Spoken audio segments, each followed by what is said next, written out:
Now they hosted on the 40 acres on campus grounds. We gather round, discussing goals and dreams and life's adventures. The Texas Longhorns, they're the talk of the town. Podcast tales of the 40 acres, where we dive deep into the game day stories. From touchdowns to heartbreakers, we discuss it all. Texas Longhorns glory. Yeah, we gather round each Thursday night, talking sports, it's so alright. From football to basketball, baseball to softball, Tim Wayne and Harry, we cover it all. Sports talk is our passion, our delight. Thursday night at 8:30, we unite. We discuss the scores, the plays, the teams who might. Let's dive into the game, let's ignite. 12 conference champions.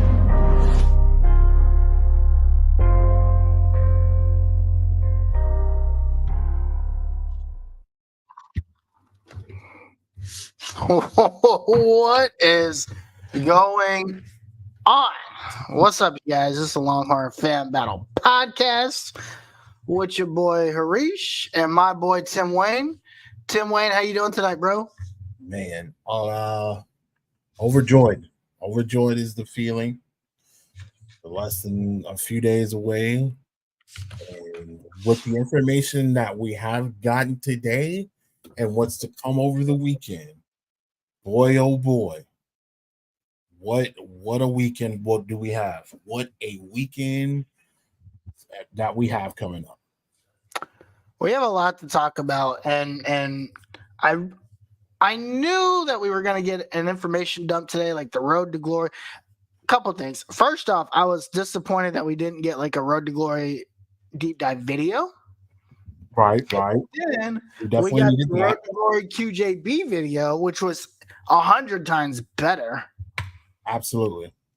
And then all of a sudden, Not the Expert dropped the Dynasty video, and we finally got to see this Dynasty mode getting played in actual time. And my God, Tim, I think at one point, I texted you and I said, Tim, this is going to be the greatest sports video game of all time. And I have zero doubts about that. I've seen enough. I think at the gameplay, when I saw the gameplay deep dive video, I was like, damn, this game's gonna be good. Yeah. And now I'm convinced.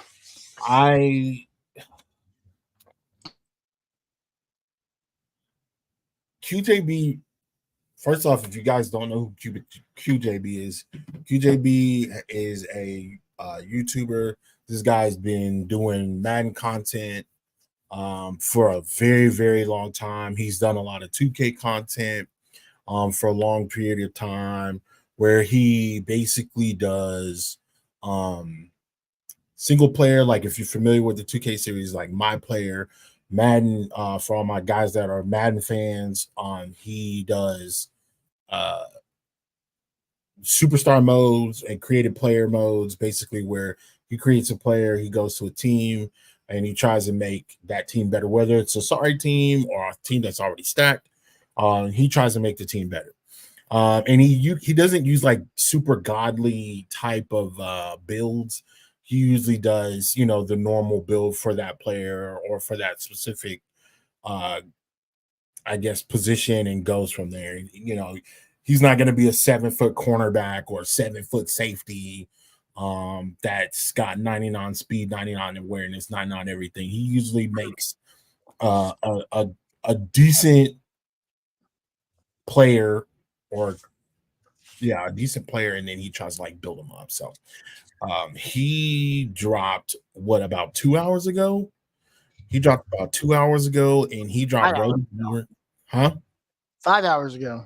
5 hours ago. Okay, well, I've been rewatching that over and over and over. And apparently there's a couple of other creators out there that have dropped videos today. I haven't watched them. I'll be watching them tonight for sure. So he dropped Road to Glory, which, don't get me wrong, we read the Road to Glory very in-depth, very detailed, like verbatim, like line by line by line, well thought out articles, right? These articles that they're putting out are massive, and they're detailed. They've got screenshots and everything like that. I posted about it on TikTok. If you guys want to check out a couple of screenshots, you can definitely head over to our TikTok at Longhorn Fan Battle, and you'll see that information there as well. However, QJB dropped a hour and a half, give or take, hour and a half Road to Glory, where he went through an entire freshman season. Yep. And it was glorious. It was cool. It was everything that I wanted and more. Yeah, no, it was really good, and we'll talk about QJB is Road to Glory video. We'll also talk about Not the Experts Dynasty video, which is where we'll spend a lot of time. That video was also very impressive. And then we'll talk about the content creators versus pros games this weekend. Yep. If you guys have seen, Quinn Ewers is going to play Sketch, which it should be. I guess it happens Saturday and Sunday. So 13th and 14th, and of course the game comes out Monday afternoon, 4 p.m. Eastern. 4 p.m. Eastern, so 3 p.m. Central. 3 p.m. 3 p.m. Okay, my bad. So, and if you are in New Zealand, wink. That's technically Sunday night at 10 p.m. Just saying. Done. I listen. I am in a bind. Listen, just hear me out. I'm in a bind. Here's why. I have a physical copy. I do not have a digital copy. Welcome to 2024. Listen, okay, but I understand what you're saying. Like, shut up. Like, shut up. I have a physical copy that I'm going to be picking up Monday. Now, here's the thing. I don't necessarily know if they're going to do something on Sunday night at GameStop. For all of you guys that don't know, I was a store manager at GameStop for over a year, which was one of the worst jobs I've ever had in my life. My district manager. But other than that, I did enjoy actually working there because of the people that I knew there, and it was in my neighborhood. And when you're in your neighborhood, you see these people all the time. They recognize you, you recognize them. It makes the situations a lot easier, right? Shout out to some Longhorns, because I sold some PlayStations to some Longhorns over the years. And so that was cool. But yeah, I don't know what I'm gonna do without. I'm thinking about going digital, but I want the locker and I want the jersey and I want the. I just want the damn game, bro. I don't really care about the locker. At first, I was like, you know what, maybe I will buy a physical copy of the standard edition when it comes out, on Friday, right? Just so I can have the physical box. I might not even buy it Friday. I might wait a couple months until it goes on sale, right? So I was like, because essentially I'll be buying a disc for like $30, right? Right. And because I do want to be able to commemorate this moment. But I'm ready to roll. I got the MVP bundle. I don't care if people laugh at me. I did pay for Madden because I'm going to buy Madden anyway. I have played the Madden 25 beta, and I really like it. I think it's going to be real. I was I impressed. think taken a lot of things that college football 25 is doing Like they've and always they done. put it into their game. You know why? Because now they can easily copy and paste code. It is that simple. They don't have to. Now, things like wear and tear and things like that are a little bit more sophisticated. But things like the hit stick, the switch stick, that's now in Madden, right? The kicking meter that's in Madden. There's a lot of features that you will start to see tested in college football 25 first. And once it works, they will easily just copy and paste the code. It's not going to change. They might tweak it here and there, right? But it's a lot easier to tweak the code than it is to build new code. And it's just that simple. That's just how development works. So, but anyway, we have been talking for about 12 minutes and we haven't paid the bills. So let's pay the bills real quick. Oops. That's all right. I pay the bills too, so that's okay. I won't get mad at myself for not paying the bills. All right. I could do it too. FanBattleSports.com, FanBattleSports.com, where you can find the latest and greatest from the AFC South, including the what are the teams in that? No, yeah, the Titans, the Texans. The Titans just got Jamal Adams, by the way. Jamal Adams is washed, so they are going to go. They're going to go be excited about another guy that hasn't been good in about 4 years. You're listen. I'm not a Titans fan at all. You're tripping, bro. I can give you the stats. You know what? Since you want to go there, let me tell you what Jamal Adams did last year. He was first. This is in his position, right? The third worst missed tackle rate in the league. 10th worst in receiving percentage allowed, 12th lowest in forced fumble and incompletion percentage, 11th highest QB passer rating allowed. It was last in interceptions, last in sacks, last in forced fumbles, and he gave up a run defensive grade of 58. He had one bad year, so what? He's washed him. He hasn't been good since 2020. Okay, go ahead. Do your thing, man. But anyway, FanBattleSports.com, where you can go. Well, Tim's now apparently a Mayo Eaton Titans fan, so let's go ahead. Whoa. I never said I was a Titans fan. I like Jamal Adams. I like how he plays. You know who the Titans are? The Titans are the NFL version of the Aggies. That's who the Titans are. I finally found a comparison. That, sir, is disrespectful. That's not disrespectful. That is. They get excited about every little thing that appears to be okay, and they overhype the hell out of it. You, sir, are disrespectful. That's not disrespectful. That's exactly you're disrespectful. You're disrespectful. Nobody is as their fans act like Aggie fans too. Nobody is as bad as A&M when it comes to fandom. Not even Cowboys fans, and I'm a Cowboys fan. The Aggies Aggie fans are. Here's the thing: Aggie fans, they're annoying, but they're also really dumb, and they're also part of a cult.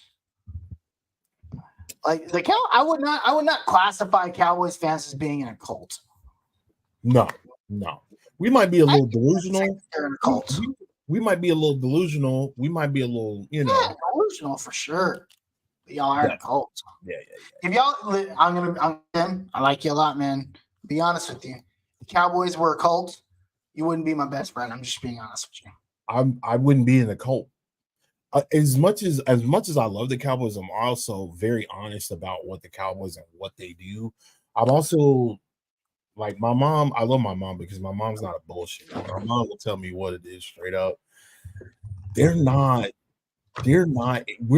in any position as of right now to be like, oh, we're going to the Super Bowl.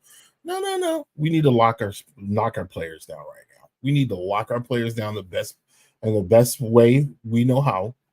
Okay, we need to pay our players, and we need to figure out what we're gonna do with the coach, because we've got a coach that lied about watching Cowboys film. We got a quarterback that was in a boot that just recently got out of a boot. With his leg, playing his thing over there at the weddings. That was actually hilarious. His suit was nice though. Nice suit. It was a nice suit. It was nicely dressed. I will give him that. Nice suit. But yeah, we're Beyonce with bad breath, bro. We look good from far away, but until you get, and then when you get on top of it, you're like, ooh, good Lord, like what's going on? That's an interesting comparison. All right. So the Cowboys are Beyonce with bad breath. Okay. Have you ever seen a really good looking woman and then you walk up on her, get up a little bit closer, and you're like, something's off? Yeah, Or I went on a date with one and I never saw her after that. what was that? I went on a date with one and I didn't see her after that. Fair enough. There you go. There you go. Yeah, that was interesting. Anyway, so yeah, the delusional Titans fans, the Texans fans who are entering delusional territory, and the Jaguars fans who left it last year because they found out what the truth really was. FanBattleSports.com. Also, I'm working on getting us a page on FanBattle Sports. Having some technical difficulties with our WordPressing right now. But I'm working on getting that updated. We will have articles this season. Probably we need to start establishing when season 2 of our show starts because we've been doing season 1 for a long time. We will probably start season 2 of this show officially. Probably when actually it might even be next week because SEC Media Days kind of. Technically, July 1st is like the new football season, so that's when we should start a new season. Yeah. But yeah, we will have season 2 probably starting next week. So, FanBattleSports.com. Also follow us on Twitter. We are on our way to 2,700 followers. We would like to get to 3,000. I want to get to 3,000 by the time the first game comes around. That's not that far off. That's about 45 days from now. So help us get to 3,000. We really, really appreciate it. We're going to have a big year this year with lots to talk about. We're going to have some really cool guests. I'm working with trying to get a lot of guys inside of the Texas Longhorn world, outside of the Texas Longhorns world, talking to a few people now, trying to get a few players on the show before their respective seasons get going. So follow us on Twitter, keep up with all the information there. And of course, follow us here on YouTube. We did hit 50 subscribers last week. We appreciate you. We just keep following. Of course, like below, subscribe, comment. And yeah, we appreciate all the support and all the updates. And thank you so much. All righty, Tim. Let's get to it. Wait, before we do that, Yeah. I do want to pay my respects to Monty Kiffin that passed away today. He was 82 years old. Oh, yes. Yep. Father to Lane Kiffin, who is the head coach at Ole Miss. For y'all that don't know, I'm going to nerd out for like 2 seconds here. Monty Kiffin was one of the innovators, or is the innovator for the Tampa 2 defense. That is a lot of base defenses nowadays. That's one of the first defenses I learned as a kid is the Tampa 2 defense because although it is a simple formality, it is also very complex. You can do a lot of things with it, and you can disguise it to do a lot of things. The Tampa Bay Buccaneers are the ones who perfected it. For sure, they won a Super Bowl utilizing it. A lot of other teams utilize it even to this day. But so, rest in peace to Monty Kiffin. Thoughts and prayers to the Kiffin family. That dude right there was a great football mind, a great football mind. He was in the NFL for a long time. Yeah, Monty Kiffin was really smart man, and it's just one of those guys that he was all over the place. He helped a lot of different teams with a lot of different offenses. Yeah, obviously his son Lane Kiffin, another great offensive mind to the game. They really helped push the game forward from an offensive standpoint. So Monty Kiffin created the Tampa 2 defense, not the offense. Not an offense. He's a defensive guy. Oh yeah, Tampa 2. He's the one that put it in Tampa Bay. Yeah. Okay, you're right. Yeah, fair enough. But yeah, thoughts and prayers to that guy. Yes, sir, and his family, and Lane Kiffin, yeah. and the entire Kiffin family. I know Lane Kiffin's not a popular name.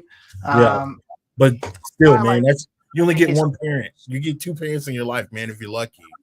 and that man's dad was is like synonymous with football. Like he's in like the NFL Hall of Fame. Like he's gonna be remembered forever. Like that's crazy. Man. Like that's dope, man. To be like, hey, my dad created a defense that people still use this day. So anyway, college football, 25. Where do you want to start? We're okay.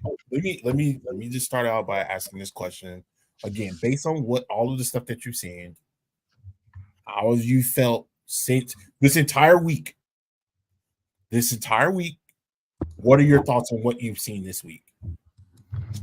Let's see. Well, let me start with something that that was really disappointed in were the ratings reveal yesterday.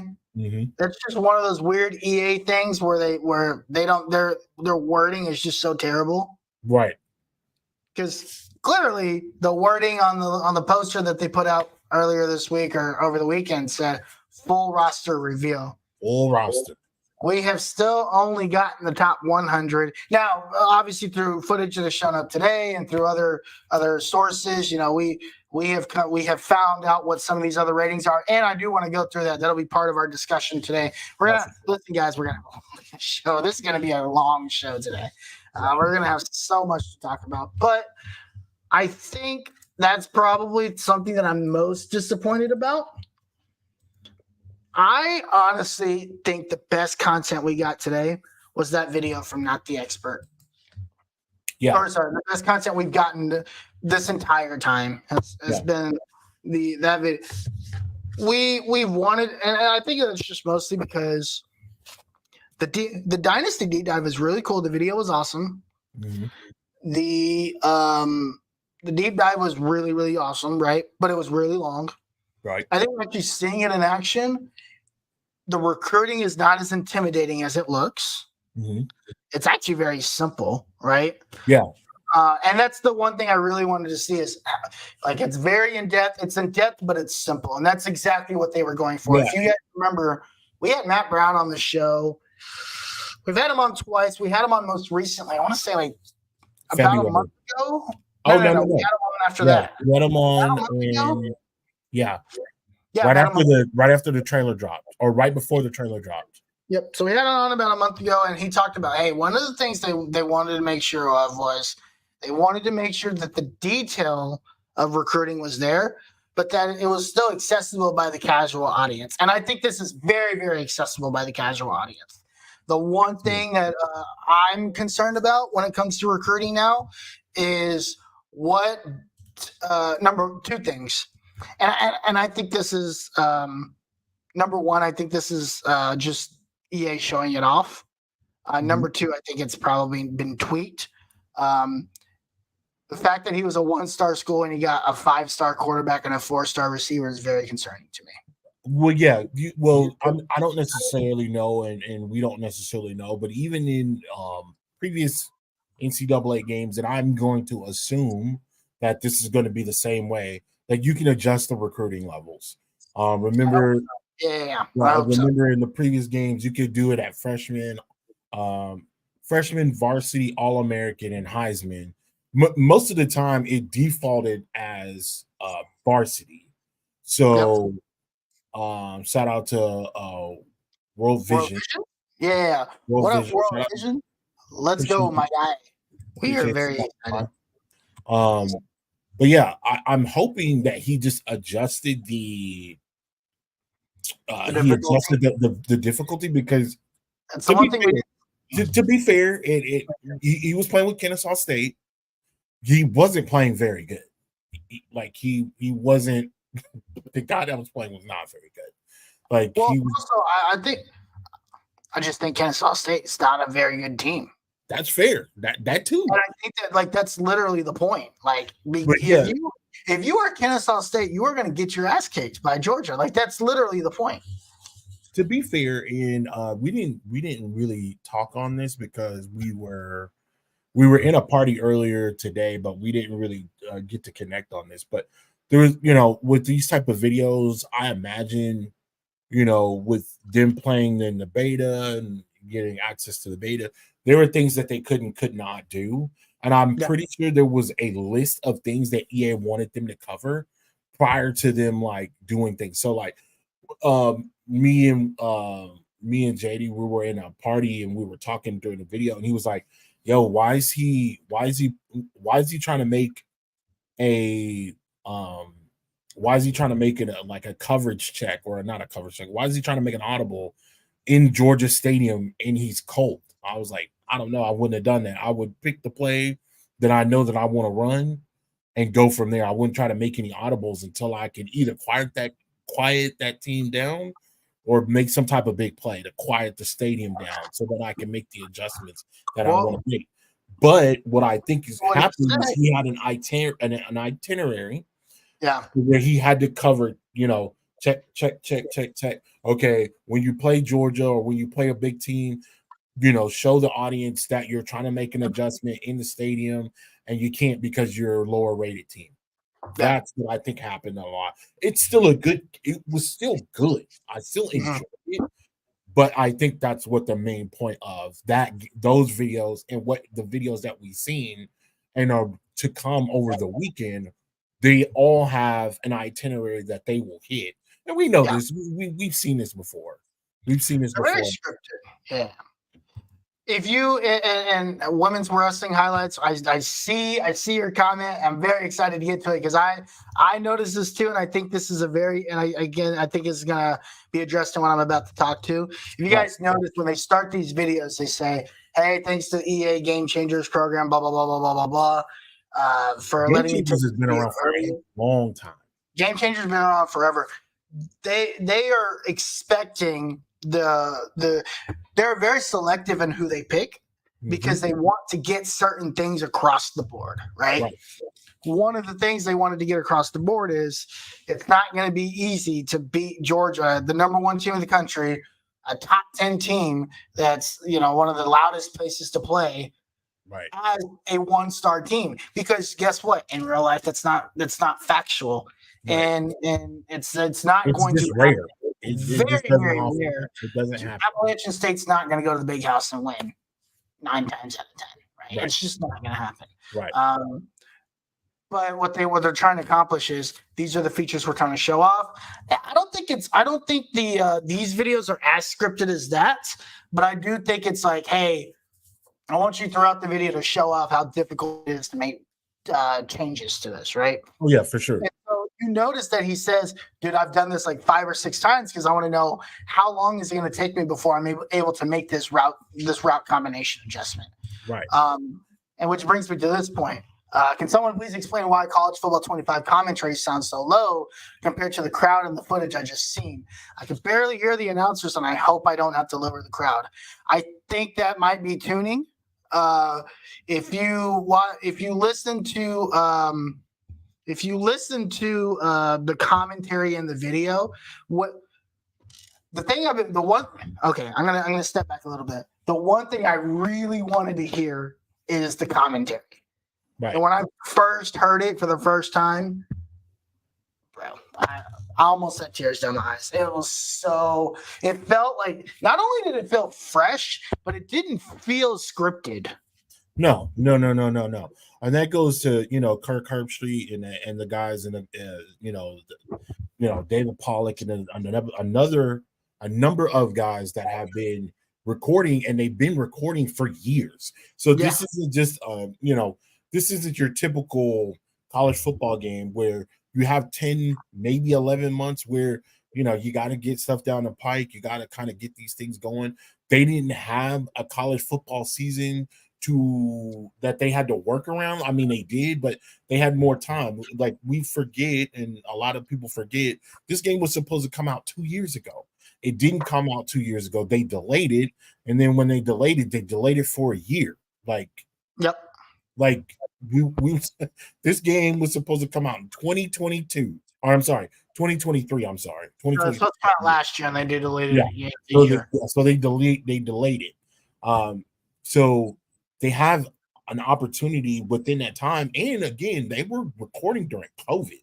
So they had opportunities to really just sit there And from what I remember Reese Davis mentioning it about what him and Kirk Herbstreit were doing. They were basically just watching football and just talking and recording it and sending it into EA, and then EA would give them scenarios and different teams, and they would just kind of like, I don't know if they were breaking it down weeks by weeks. They probably were doing team by team, either a day, every other day, let them get some rest their vocal cords and stuff like that, and go from there. So yeah, it does sound fresh. Everything sounds fresh. To answer women's wrestling highlights, I think what the situation is if your crowd is loud, it's also going to affect the commentary around you, because you're in the game, you're playing the game. Forget the commentary. You need to focus on the game. The commentary is for the outsiders. You're supposed to be in the game. So is the crowd focused? And I remember this again. I'm playing other older titles, the NCAA 14s, the 12s, and the 13s. And it's kind of like that right now. Now, could you adjust the crowd noise? The commentary? Absolutely. Yes. Absolutely. That's always been a thing. One thing EA's been good about is when it comes to adjusting volumes within a sports game, they're top notch with that. You can find a really good, level for you and then go from there. And if you want to lower the crowd, I'm pretty sure there's an opportunity or a place for you to get in there and turn that crowd noise down. But it will still be effective in game. It's going to be loud if you're at Georgia. It's going to be loud if you're at LSU. It's going to be loud if you're at A&M, period. That's just the nature of the beast when they're talking about these specific, especially the top 25, right? So I think I hope that answers your question, women's wrestling highlights. Please highlights. If you continue to have any questions or if you have any comments, please let us know. We'll answer them to the best of knowledge that we have. Harish, I wanted to ask you in regards to what we've seen so far as you mentioned commentary. What presentation wise, and we're probably, I don't know if we're ever going to get into this. I don't know if we're going to get into this now or get into this later. Presentation wise, this is probably the best thing EA presentation wise has had in a long time, in a very, very long time. Sports game wise, this is one of the best things that I've seen in a long time. I purposely kind of lowered my expectations on what to expect college football wise. I've always been a fan of what they've done in the past as far as these games. I think honestly, maybe the only game that I just really wasn't a fan of was NCAA 08 and NCAA 11. Those kind of reminded me of the same way. They were a lot more, I don't know, the presentation was kind of off. But what were your thoughts on the presentations of all the modes that you've seen over the last couple of days? What are your thoughts on that? Yeah, that's a good question. And I'll tell you this, right?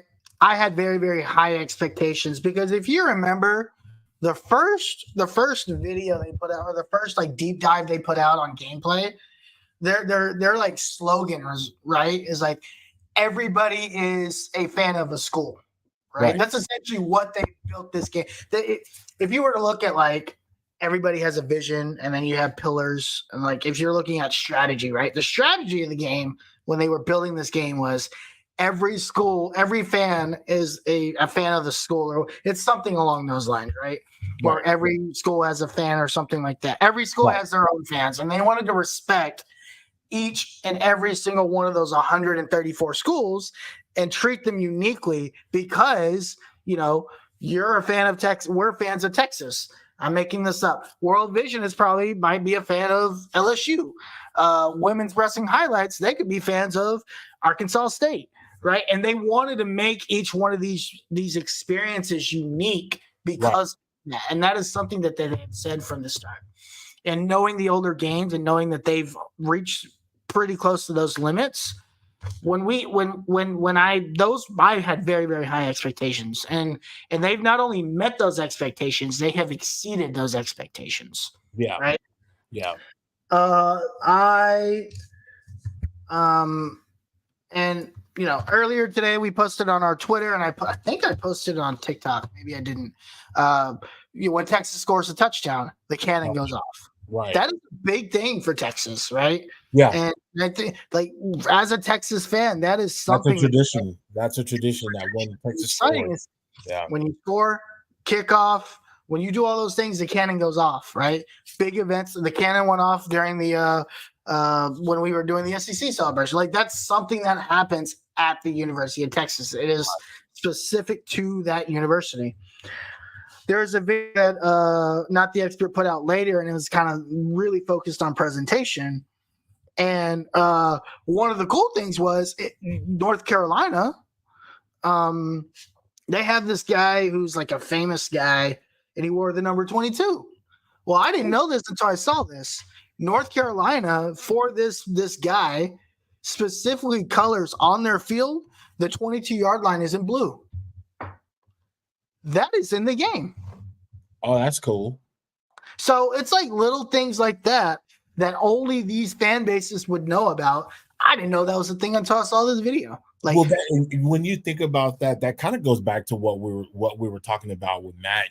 Matt really gave us a lot of information that were kind of in between the hedges because he couldn't give us the information because he was under NDA. But without him telling us exactly what it was, and again, with us being associated and kind of being former employees, we kind of know what to expect. We knew what they were going to do. I just didn't think they were going to go that far. They went above and beyond. They went deep.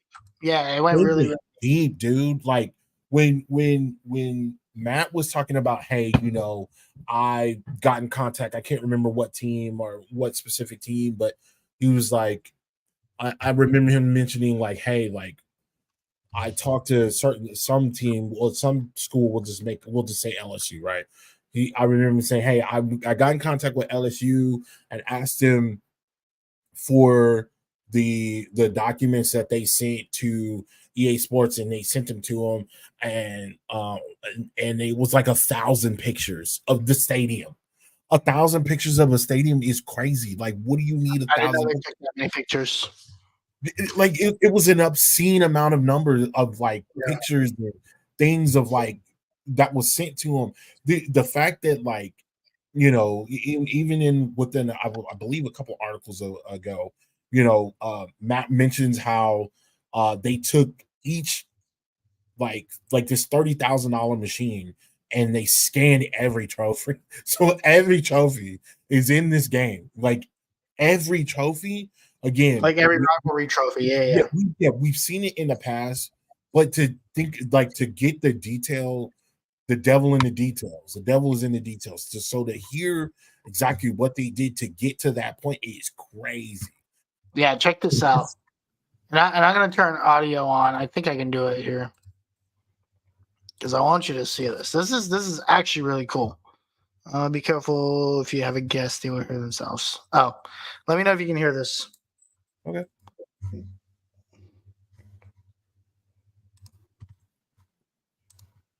This like he gave me so much that I try to pack this video full of gameplay, presentation, cool stuff for you guys. If we travel a short distance from South Carolina to North Carolina, there's a very tiny detail that's incredible to actually see in the game. If you're a diehard UNC fan, you know all about Charlie Choo Choo Justice, who famously wore the number 22 while he played for UNC's football team during the late 1940s. To honor Justice, the 22-yard hash marks on UNC's football field at Kenan Stadium are Carolina blue. It's a ridiculously small detail that most people will probably think to never add.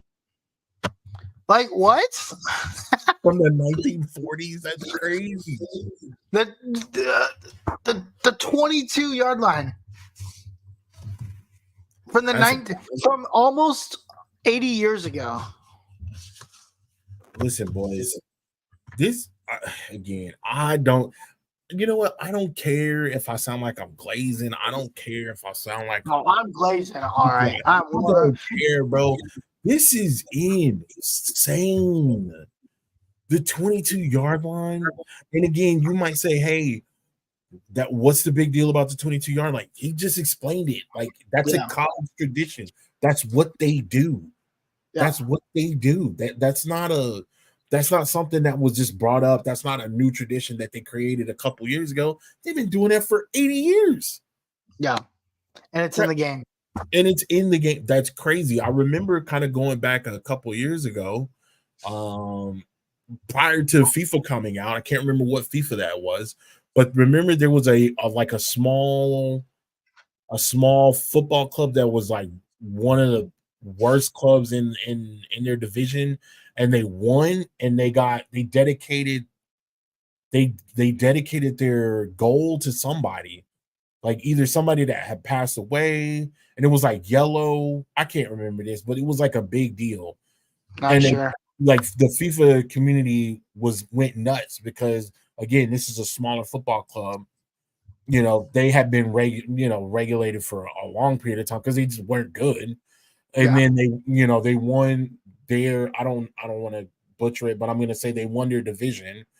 And then, they got, bumped up, and they donate, or they did something to their goal where they like put a gold ribbon on it or something of that nature to dedicate to a guy that like passed away.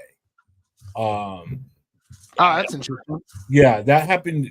We were there when that happened. I just can't remember what year it was. I don't know if it was 17 or 18 that year they did that. Are you talking about the Brazilian team? No, not the Brazilian team that where they crashed and they all passed away. Not that. But it's kind of something similar, like, not to be morbid, but like they did something very similar. They dedicated, they did a dedication within the game. That's dope. Like, the fact that they went above that. But think about this. From a college football standpoint, they did it 139 times. That's crazy. That's crazy. Yeah, listen, I'm not an A&M fan, but the 12th man was rocking, boy. It looked good, man. Low key though, that Reveille running out in the Road to Glory. I just got to that part in the Road to Glory video. That was kind of lit. That was kind of cool. Listen.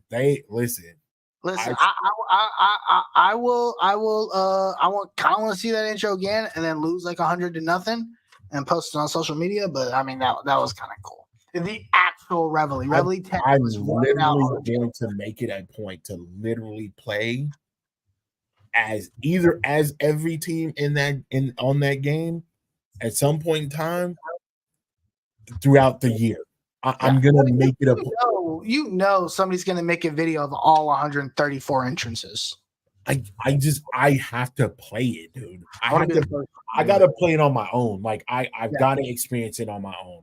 I don't care if it's I don't care if it's rivalries. I don't care if it's I don't care, dude. It's just so much detail. And Harish, I haven't watched that yet, so that's mind blowing to me. First off, the fact that dude hurdled over another guy was crazy looking. That was a great hurdle. That was pretty cool. Like the actual playing it's on itself was pretty dope. And then I was like, well, why is he? Why he was like North Carolina and he showed him hurdle another guy. I was like, well, that is kind of cool, I guess. But that's interesting. And then he started telling the story. I was like, oh, that's cool. But even in the screenshot, right? I'll show it again. They even put the exact details on where every road team sits. Right. In every in every stadium. Right. In the Texas stadium, you will see the band sit in the top right hand side of the stadium because that's where we put the band. And we put them in the second that top level in that corner. Yep. That's where we put them because that's where we think they will be the least ineffective. But it's just details like that. And I think that's probably the thing that I thought throughout this entire process that I was the most curious about is they talked about doing this a certain way. So I had a very, very high expectation. And even with that high expectation, they have exceeded my expectations. Yeah. This has been a very, very very, very, outside of the ratings, and I don't know, whenever you want to talk about that, we can talk about that. That's honestly probably that's when I was like, that's when I was like, come on, dog, y'all dropped the ball. Like y'all are supposed to drop all the teams. I need to see all the teams. I need to see all the rosters. They didn't do it that way, but that's how it was worded. That's how it was worded. It was worded in a tweet that they were going to drop a team rankings. So when you say team, you include the whole roster. That's what that is. They didn't do that. That's fine. They made up for it today. I'm looking forward to Team Builder tomorrow. Well, is it going to be? It has to be tomorrow, right? Because it says it'll be next, but it doesn't give a date.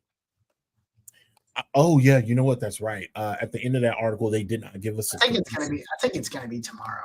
I mean, why not? I mean, it's literally the weekend before the game. Yeah. Like, and also, I think they're gonna shadow drop it tomorrow too. I think, hey, here's the deep dive, and it's available now. Do you happen to have any information? And we talked about this, I think, either last week or maybe earlier this week, when we did that pop up. Do you remember any information about what this extra feature that we don't necessarily know about that's supposed to come? Do you have any insights on that? Oh, the big surprise? Right. Oh, that was the Arch Manning announcement. Oh, that's what that was. Yeah. Okay. Where they were like, hey, it's not like a game breaking thing, but it's something that's just really cool. And okay. It was Arch Manning. And it was Arch Manning, announcing he was going to be in the game. Which, by the way, he did it in the most Texas Longhorn way possible. That guy belongs to Texas. He knows. Arch Manning knows how to be a Texas Longhorn. Shout out to Arch Manning. Arch Manning knows how to be a Texas Longhorn. He knows how to stay relevant. And shout out to everybody that was like, Arch Manning said he didn't want to be in the game because he didn't want to be. What was he saying? He didn't want to be distracted. He didn't want to be a distraction. He didn't want to be a distraction. Basically, I think what that was like, I'm going to be an ambassador of this game. His rating is cool. His rating is nasty. Listen, I'm going to figure it out this weekend. I'm going to figure out how to get my Xbox in here and record on my PC. I am doing an Arch Manning Texas rebuild. And it's going to be Arch Manning, and it's going to be a rebuild with I basically only have the amount of time that he's there to attempt. Yeah, because you don't. I'm not going to tell you what it is because I got a different idea behind it. But is that what you shared with me earlier? Coming from here, huh? Is that what you shared with me earlier? Yeah, it's going to be that, but I'm going to add some more criteria to it. That's nuts. That is. Yeah. I don't know. I'm going to add some more criteria to it. Are you gonna wait? What level are you gonna play on though? Are you gonna play on Heisman, All American? Like how? No, I'm not. Listen, I'm not Heisman. What the hell? I barely play on All American, my guy. Oh my gosh! Don't be one of those guys. Come on, man, play on Heisman. Listen here, Tim Wayne. I am one of those guys, and I'm not embarrassed to talk about it. Man, I play on Heisman, and I just get bum rushed. If I get bum rushed, I get bum rushed. Like cool with that. You know what I'm saying? Listen. I'm all for that. I don't have a problem with it. That's the only way you're gonna learn how to play the game. You're gonna take some L's. Well, you know what? I don't like taking. I'm gonna take. Well, here's the kicker. I take L's on All American, and I'm gonna play every single game. That's fair. That's fair. That's what's gonna build up the longevity of the rebuild. All right. I think with that team currently and the way it's rated, you're gonna be able to. I mean, outside of Georgia, maybe Ole Miss. I think I gotta go to the hardest place to play year one. No, they come to Texas, but you do have to go to Michigan. I'm gonna simulate the first year and start in year 2. Yeah. Okay, but you do got to go to Michigan though. That's gonna be. Woo. We go to Michigan this year, so they come here. I don't know if I'm gonna actually. To be honest with you, I don't know this year if I'm actually gonna play as a dynasty with the Texas Longhorns. I am. I'm going to be so concerned about our online dynasty.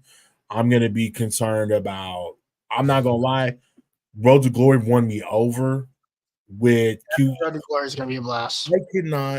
I cannot stress how good these content creators have put this shit together. I don't know the time frame on how long they had to play the game. Content creators. Recording the video is just one thing, right? But putting it together in a way that's presentable and making sure you get the right clips, making sure you it's like making a movie, right? Like it's making sure you get the right things, the right information, the right stuff at the right time with the perfect timing, with the right words. Could you imagine what they had to do to get that much info? Like, yeah, I mean, to get that much. In this scenario, you probably have a condensed timeline because you've now got an EA's timeline because they want this stuff to be out in a certain amount of time. Right. So right. you have that pressure. Hey, you're going to be the very first person to do a rebuild in this game that's brand new, that hasn't been out for 11 years. It needs to be out by 3:00 at this time. Oh, by the way, it's only Monday. Right. And you don't have long to play it. And once you're done, you're not playing it anymore. Like, you're not gonna. They're still playing the game now. At this point, now that these are out, they're playing the game and they're going to continue to make content for the game. Oh well, yeah, that's true. Yeah, but this Not the Expert guy. He is the first guy to make a video on this game. He was the first person to drop a video 12 years after the game came out, and he had to get it done at this time. And he had 30,000 people watching his YouTube channel. 30,000. That's QJB had, I think, and these are not small content creators either. QJB has 2.2 million people on his YouTube channel. Yeah, these are some of the biggest of the biggest. So I think the other thing I really like, and we're just going to do Dynasty, right? We're going to talk about Dynasty now that we've seen it. And then we'll talk about the rosters to end the show. The one thing that's continued to impress me about this game is the UI and the structure of everything that they've put into this. And then the other thing that's really impressive is as you go through it, how smooth. We complain about every single game of how things lag, how it takes time to do things, how it's just not seamless enough. This is another reason why it's important that they got that extra time, because it gives them time to optimize the code so that it can run this smoothly. Like, the code optimization is so important, and people don't understand how hard it is to optimize code in real time. It's not easy to do, especially when it's in a production environment. It is very, very hard to optimize code when code is live because it's so hard to simulate what's happening in real time. So this game, just UI wise, simple, it's beautiful, and it just like little details like you can see like the little chalk scratching inside of the star. Like that is cool stuff. Like it's just things like this. So he picks Kennesaw State. You see who it is. You know their prestige right off the bat, what their overalls are, what scheme they run right off the bat, what defense. And this is it. This is your player selection screen. Yep. That's how it's cool. And you know what? That's how it should be. That's the thing about college. College is it's simple, but it's complex at the same time, dog. Like, yeah. And actually, I don't care that I talk about this, so I'm gonna talk about it. Yeah, do it. Because I just don't care. We talk about the play selection screen and how it's easy for Madden to copy and paste. This is a great example. I didn't know this is what this looked like, but Madden uses this exact same layout. Yep, for the most part. Yep. It's pretty much the exact same layout. And all it is was college football did it. Madden liked it. They copied and pasted the code. That's literally all they did. This is if you do franchise mode in Madden 26, it'll look just like this. Confirmed. Yeah. For Madden 26, this is what that looks like. Yes, they literally copied and pasted it. And there's nothing wrong with that. I like it. No, listen, if they could copy and paste something so simple as that already looks good, it gives them more time to work on other things. Exactly. So you got the three baseline. He explained. See, when they explained this in the deep dive, it was so confusing. Right. But now, again, it's not as hard as it looks because you're seeing it in action. So you get three main skill trees, right? You get the motivator, the recruiter, the tactician. They do all different things. The motivator, if you want a guy that develops guys for the next level, you want a motivator. Essentially, is what you need. If your composure is important, if your your ability to to get the most out of your current team that's there, then you want to be a motivator. Recruiter, very straightforward. If you're a recruiter, then you're a guy that is trying to get the best out of the transfer portal. You're also working to get the best high school prospects out. And a lot of the skill trees that you do can get that as a whole. And then you can even go in as you get deeper and deeper into the skill trees, be able to focus on certain, and I don't know what's going on here. To get deeper and deeper on specific, okay, now it's working. On specific positions, right? So he goes through that. Very simple stuff. He selected the recruiter. If you haven't seen this, I'm sorry. I think, again, it's just the UI in here, right? You go and create your coach. It's just more about how simple this game was built. This looked very, very clean. The UI for the players and coaches. The UI for the players is awesome. The UIs for the players and coaches are some of the best UIs I've seen. I'm gonna show my age here. Back when 2K11 was out, that like the same UI that they use in My Player and 2K, it kind of looked the same. Basically, you just had your player. When you wanted to make changes to your player, it would reflect as soon as you got out of the changes. Yep. Your main player would be there. He would sit there. You want to change, put a tattoo on him. Cool. You can put a tattoo on him. As soon as you make the change, you save it. Boom. It shows up just like this with just like the coach you're looking at. Anytime you made any changes, there was a menu and it reflected and then it updated right then and right there. There was no, you have to go back, wait. And this is on a plate. This is on an Xbox 360, PlayStation 3, like PlayStation 4s and stuff. Like, they did a really, really good job with this. Yeah. This is for those guys that don't know, the gameplay director for this game is Scott O'Gallagher, right? And Scott O'Gallagher is the guy that when 2K was at its peak, Scott Gallagher was the gameplay director. When Madden was at his peak, Scott O'Gallagher was the gameplay director. Like, this guy is very, very well known in the industry. We know him very well.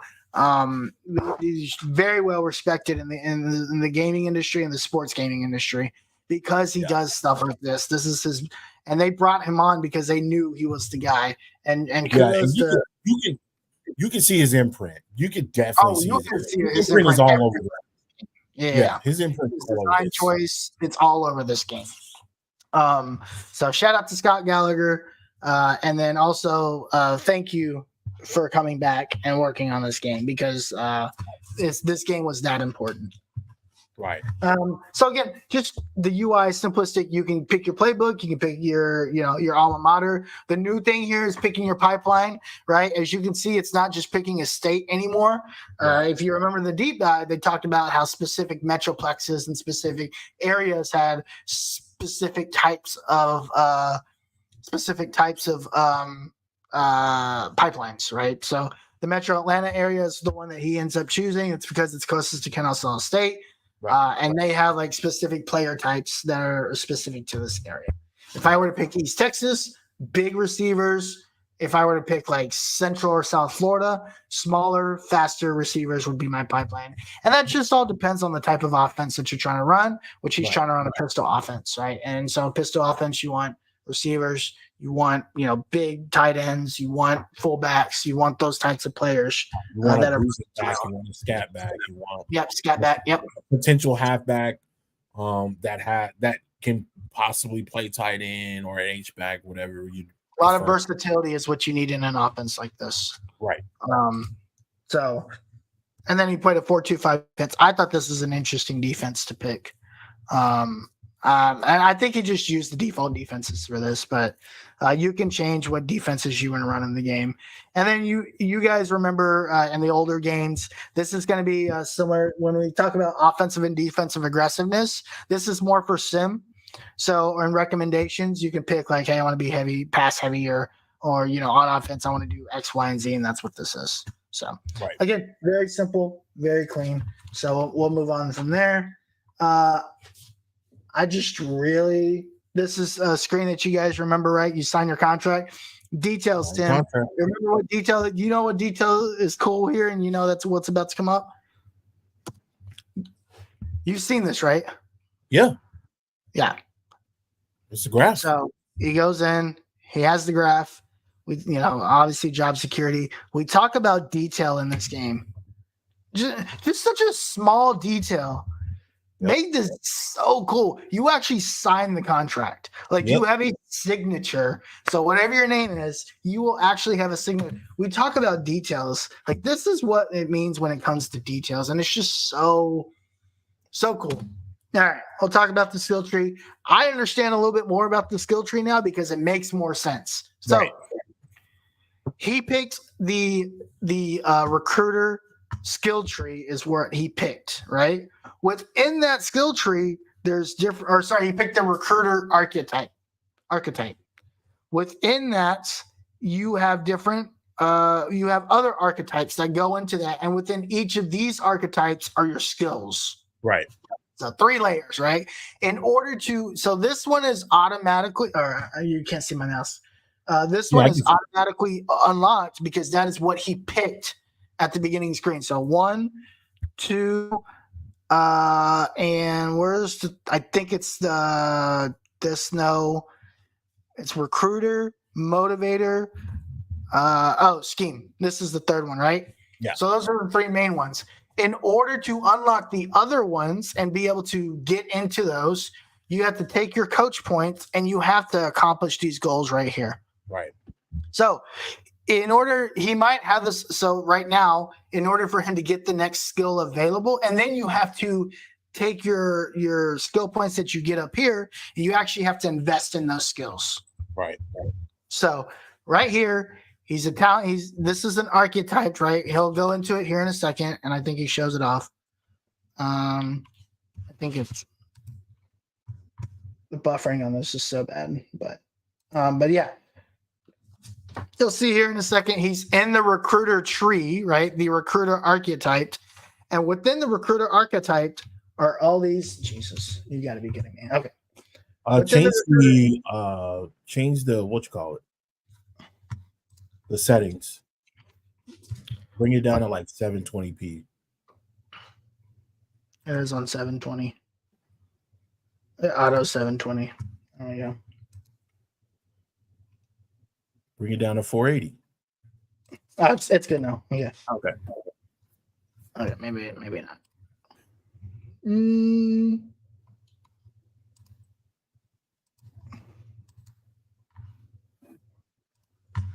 It's just when I make it bigger and make it smaller, there's a weird buffer lag. But now it's fine. Anyway, so now that he's in the recruiter archetype, this is what the actual skill tree looks like. Right. So I think this is what caused a lot of confusion, when they first heard about it. It's you talk about these archetypes and talk about these skills. They didn't show off. They showed off the skill trees, but they didn't explain it very well. And this makes it explains it a lot better. So you'll see that he cannot become an elite recruiter or have the elite recruiter archetype, the skill trees in the elite recruiter down here. This is a whole 3rd layer of skills that he can get. He cannot get those until he hits these. He needs to have 2 top 5 recruiting classes, and he has to spend 50 points up here before these skills down here can get unlocked. That's crazy. That's how this works. And it took, again, this is the reason why I wanted to see this in action, because now what they were saying makes a lot of sense. Right. So what he's going to do, and you'll see this happen initially. I don't know why it's doing that. Is you'll see him start to spend points up here in the skill trees up here. And then it'll unlock this, right? So tier 1's going to be advanced look OL. So this first skill that he unlocks, advanced look offensive lineman, when he unlocks it with these 5 points, he will have essentially 1 out of 4 in here, and it will take less time for him to go when he goes into scouting and scouts an offensive lineman. It'll take him less time or less points to scout him at 100%. Yeah. And then he says he does that because he's trying to get an offensive lineman that's a 4-star, right? For example. Which is dope because you have something that you have to accomplish outside of just winning the game. Like if you need, 200 yards to get these coaching points, if you need 150 yards of total offense in the first half, there's things that you need to better yourself as a coach, because even if you win games, your archetypes are not unlocked. You're gonna still struggle in other aspects of the game. So that it's a game within a game, but this is more of like do you remember like Madden back in 03 and 04 where they had the mini games? This is what this is like now. This is like, all right, not only do I need to play this game, I need to make sure I do this stuff in this game so I can win at this other portion of the game. And I forget what's the content creator's name. I don't want to butcher his name. This guy? This is not the expert. Okay, so Not the Expert made it very clear that you're not gonna be great at everything. Correct. So it's imperative that you get, if there's areas of attack that you want to go to. If you want to be a great recruiter, but you still want to have a motivator, you need to make sure that your assistants that you're hiring is that motivator, or the assistant that you're hiring. I forget the other archetype off the top of my head, and he's that person, or the tactician. If he's a tactician, make sure you get yourself a tactician. If that's what you want to cover, you may want to just triple up on being a recruiter and go from there. And you can do that because each archetype stacks. So if you get 3 recruiters and that's what you want to focus on, that's fine. It'll stack on top of it. And that's the thing that he's going to get into later. Actually, said he wanted the offensive line. He does offensive lineman later. You can actually see him purchase the skill for quarterback here. So if you go back, he's like, my quarterback sucks. I know I need a quarterback. And he purchases the skill for quarterback. So now he's got 1 out of 4, and he's got tier 1 in this skill within this archetype. Right. So this skill within this archetype is 1 out of 4. If you think about it, if you play looter shooters like I do, Borderlands, things like that, it's like you have a build. 2K, right? You've got a build. I want this player, but I want to get this specific skill. Because it's going to boost this specific whatever, because I want to be able to accomplish this at the end. Right. All this works at the end of the day. It's just a matter of seeing it. They literally took a sports game and turned it into an RPG. Basically, that's all recruiting is an RPG, right? Right. So now when he goes into recruiting and I love this too. Again, this is just small things, right? Right. Remember in college football 20 or in NCAA, when you entered, you just saw these recruits and you're like, wait, automatically added them to a board. Why is my board already full? You start with an empty board, and I think you and only you can add people to your board. Right. But no longer are the hey, we added these players that are interested in your school. Right. I hated that about NCAA. I still every now and then I still forget to turn that off. Because you could be recruiting guys and weeding guys out, and then your recruiting board is where you want it to be. You think you're good, you save it, you leave out, you play a game, you advance to the next week. Now you got 15 new recruits in there. You're like, wait a minute. Where did these guys come from? How did I even get these guys? You don't have to worry about it. It happens But you'll see it here when you go, it's in the screen when you go to add prospect. There's actually a separate filter for recommendations, and that's always going to change. So it's still there. It's just a matter of where they put it. Right, and it's going to change based on need. Right, if you recruit what you need, they'll move on to the next thing. Yep, I think that's amazing. And again, it's just a small thing, but it's a big thing, especially guys that are content creators that create a lot of content, guys that are doing like specific types of challenges within these rebuilds. Right. I don't know why this keeps refreshing, and it's actually kind of getting on my nerves. Let me refresh this. All right, cool. You guys can watch my my ad with me as we give not the expert a couple dollars there. And we'll give him 2 more. Not the Rangers. Not you giving the Rangers money. Hey, man. Solo yellow. All right, now that this is refreshed, so you'll see that his recruiting board starts empty, and then you can easily click a button down here, and you can see what all your team needs are. So simple. And it's all, not only can you see what your needs are, you can even see who's on the freaking roster. Right. Which was very difficult to do. Very difficult to do. Because you have to back out. You're like, okay, I know I need a halfback. Oh shoot, but what do I have on my team? Oh, now I gotta back out. Oh shoot, now I had to like wait for it to load, and then I had to go back into my depth chart. Okay, I remember I had this guy and this guy. It's all right here now. He knows he needs 2 quarterbacks. He knows he's got this Bohannon guy. He knows what their overalls are, what their specific archetypes are, right? He knows what year they're in. He knows how much they weigh, what they're like. Everything you need to know is right here. That's amazing too. The fact that you don't have to do that, it's quick. Because if you think about it, and I don't know about you, but I know for myself, going through the recruits of the past, right? The old NCAA games. And again, this is all based on the technology that was out then. But it would take me anywhere. And the only reason why I know this is because my continuation of me playing the game. No. You spend about a good 30 to 45 minutes if you're hours on this board. If you really wanted to do it right, you could spend hours on this board. Right. It's like if you, I know for a fact, like I tried to make it as minimal as possible, right, with the recruits that I wanted.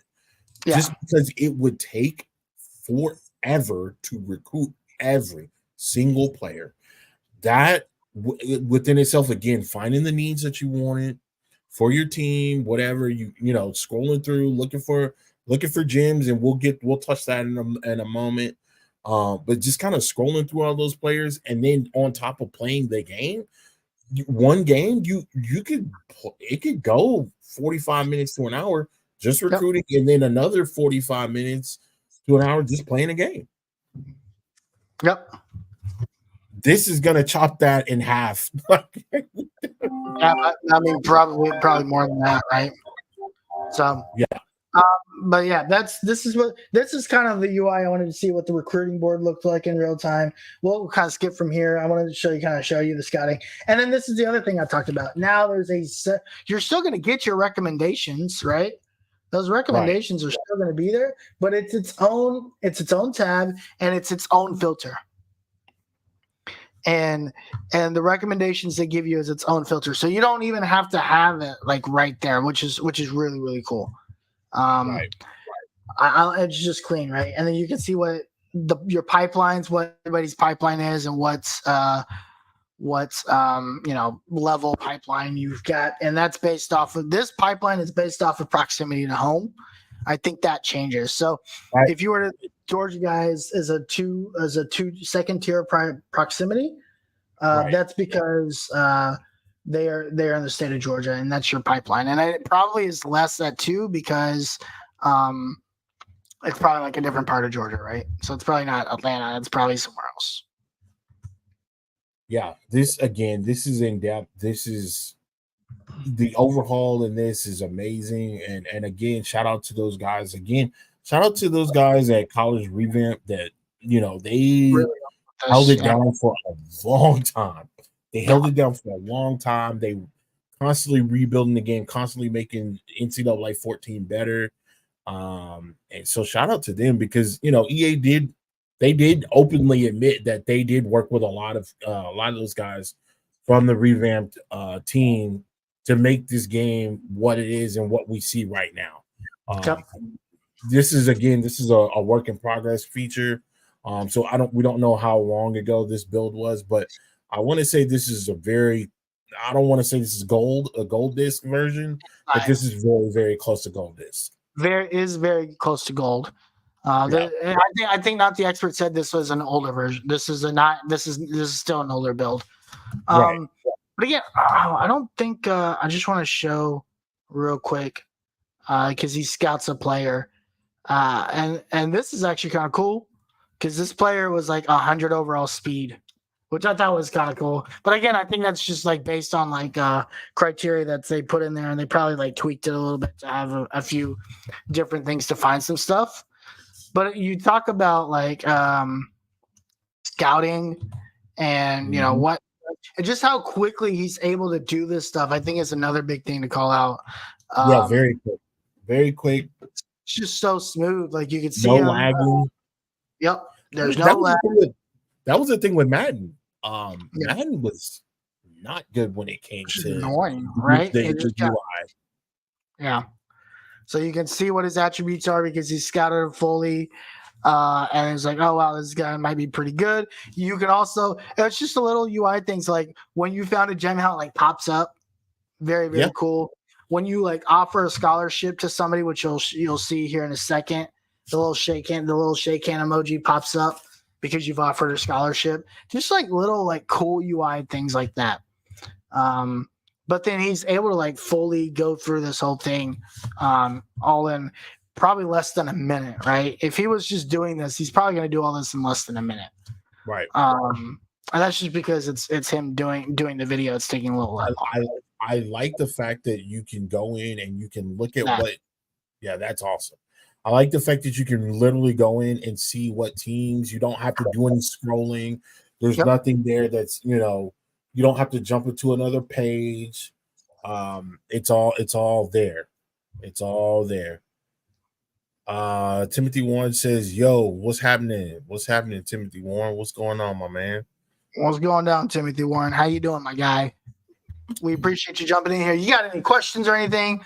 Let us know. We've got 75 people in here, so if y'all got any questions, I know our Twitter is not working for questions. So if you guys got questions, jump in the YouTube, ask the questions there. We'll be glad to answer them.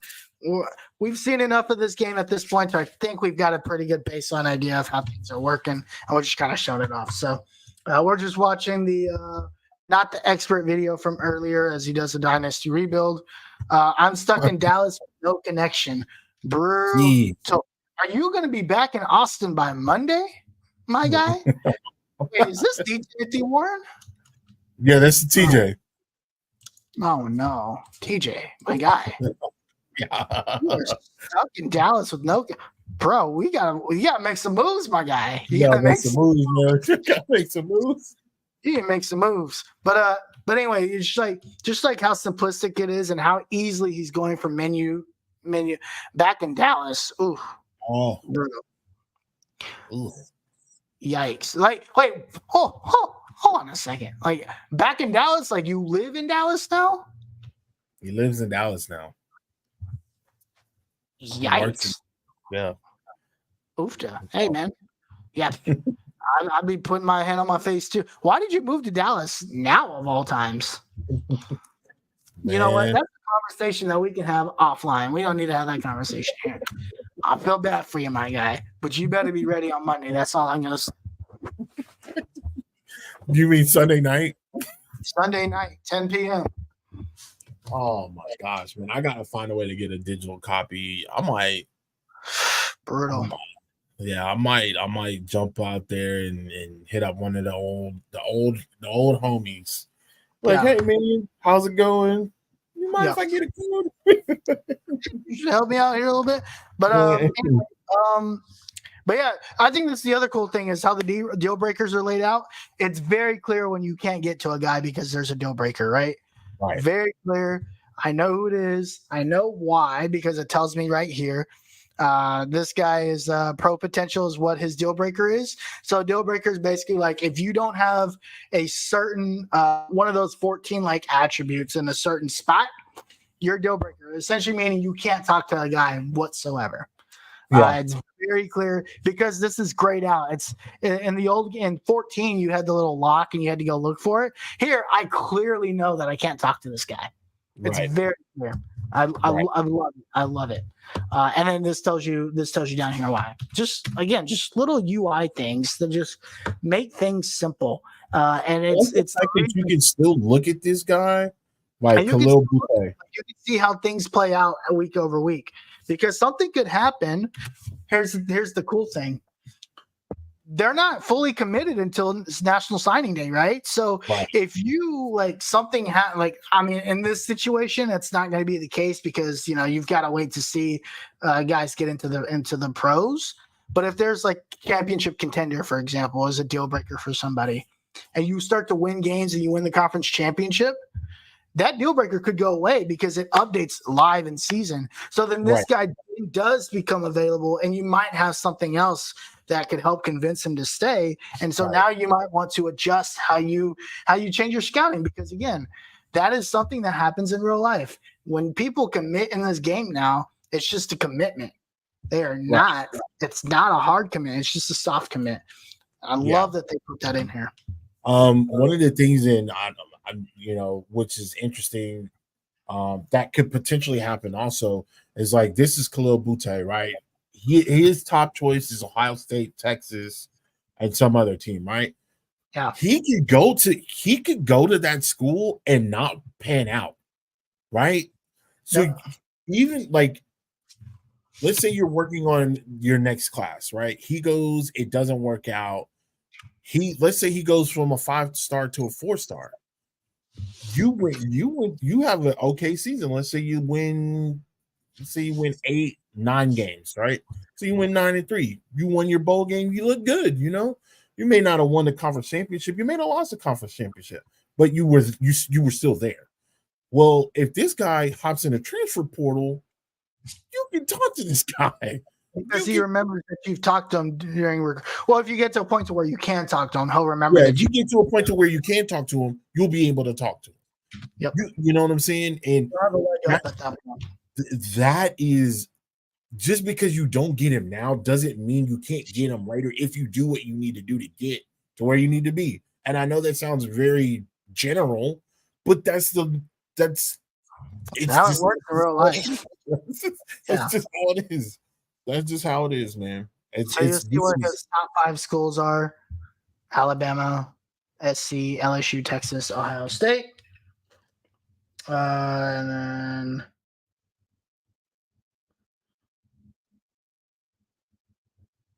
up here as this thing loads, you'll see he's a national number 8, number 1 in the state of California, which is crazy, and number 1 in his position nationally. And okay, there we go. That's crazy. I don't know why it's doing that, but this is another guy. I'm gonna fast forward a little bit because I don't want to sit. This is an hour long. You guys can go back and watch this later. Oh yeah, and this is what I want to show off. So he actually decides to scout this one prospect, and you can see it costs like 10 points every time he clicks that scout button. And you see the cool thing is just like in real life, smaller schools have less resources. So if he's using 10 scouting on this guy, there has to be a really, really good reason for him to do that. Right.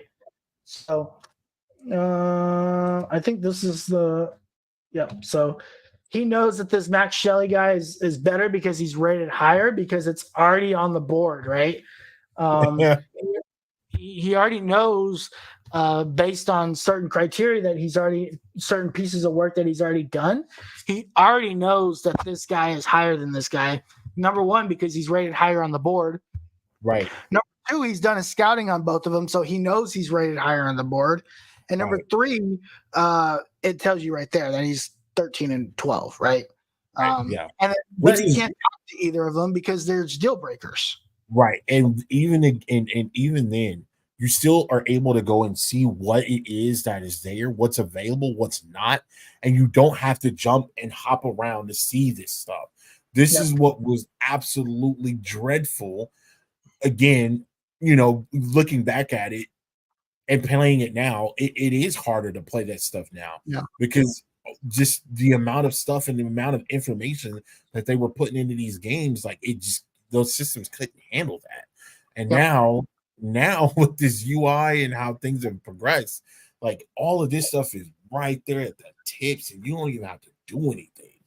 That's one of the greatest feelings in the world. And you know how rewarding it is to find a gem, dude. Oh man, that's a rewarding feeling, man, to go in there and find a gem. Yeah, especially when it shows up the way it does in this game right here. And he's talking about like what it looks like. So he's gonna go look at this Wisniewski guy, who's a 5-star.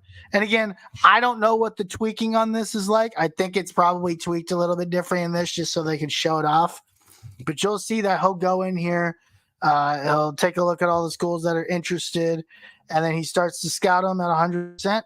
And once he scouts them, this thing is jumping around.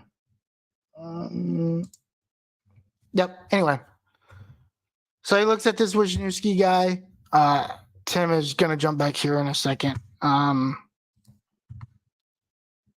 as he looks at him, he'll start to scout him, and he'll find out different pieces of information about him. You'll see he went from 0 to 100, and here you can see all these different things. Right now that he's scouted him at 100%, he's going to get everything that he needs to know about this guy. He won't know what his overall rating is, but he will know.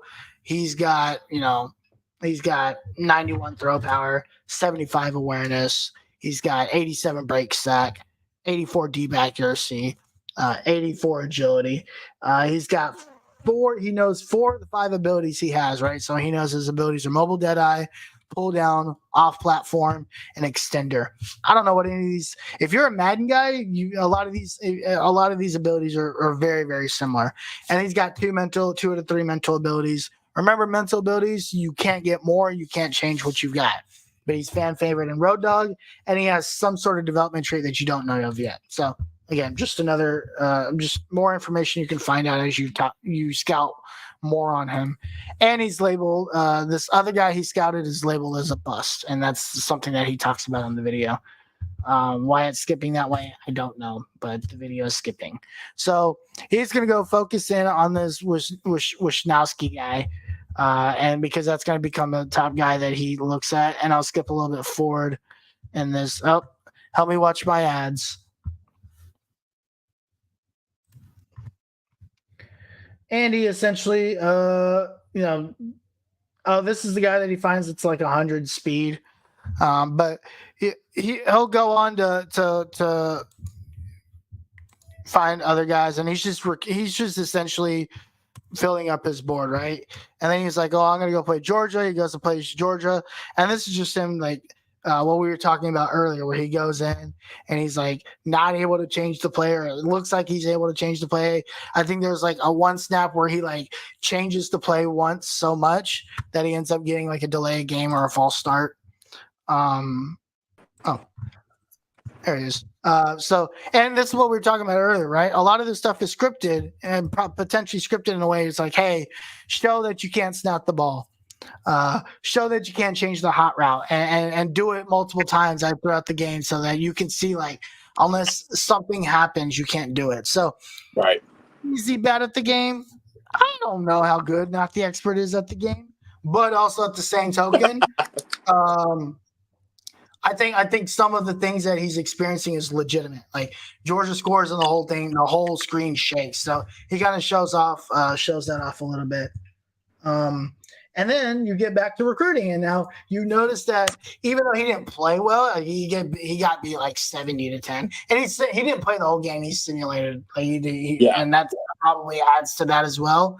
So yes, he lost like 62-10, but he used the quick sim, and that probably also contributed to him getting his butt kicked, right? Yeah, for 72-10. So I don't think it's all him being bad. It's also like he simmed a lot of the stuff. Presentation. Looks This great. is cool. It's clean. It's to the point. I do. You know, I will say this. I do miss, they highlighting the player with the player attributes as he's like running out of the stadium. I do miss that. But I'm okay with it. Wait, you mean this? Like the.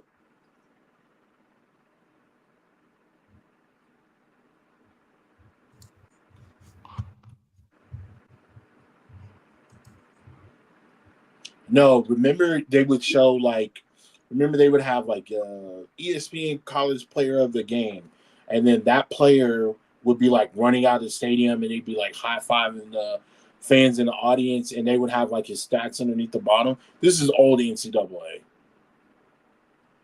Your mic's muted. You meant for like after the game? Yeah. After Oh, yeah. I'm okay. I'm not complaining about this. What we're seeing currently, I'm perfectly fine with that. I just thought that was that would have been dope to still have that. Yeah, for sure.